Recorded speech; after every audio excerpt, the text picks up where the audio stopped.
ఈ మధ్య అన్ని ఫంక్షన్స్లోని డెకరేషన్స్ ఎక్కువయ్యాయి కదా.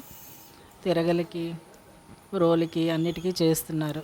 రోకల్ని మాత్రం వదిలేస్తున్నారు. ఆ రోకలికి వర్లీ పెయింట్ వేస్తే ఎలా ఉంటుందా అని నేను ఇలా చేశాను. మామూలుగా వర్లీ ఒక సాంప్రదాయమైన కళ కదా. దానిని మన సాంప్రదాయమైన రోకల మీద వేస్తే ఎలా ఉంటుంది. వాళ్ళ సాంప్రదాయ ప్రకారం పెళ్లి జంతంతా కూడా నేను ఈ రోకల మీద చిత్రించాను. చూడండి, మీరు కూడాను చూసి ఎలా ఉందో చెప్పండి. కామెంట్ చేయండి, షేర్ చేయండి, లైక్ చేయండి. Thank you.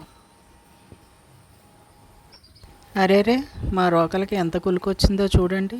చక్కగా ఒళ్ళంతా పసుపు పూచుకుని పెళ్లి కూతురులా మెరిసిపోతూ వర్లీ ఆర్ట్ని అంతటినీ తనలో నింపుకొని ఎంత కళగా ఉందో. ఇప్పుడు ఈ రోకలతో మిమ్మల్ని పసుపు దంచమంటే డ్యాన్స్ చేస్తారు. అంత అందంగా ఉంది కదా. ఆ బొమ్మల్లాగే మీరు కూడా డ్యాన్స్ చేస్తూ చక్కగా పసుపు దంచుతారన్నమాట.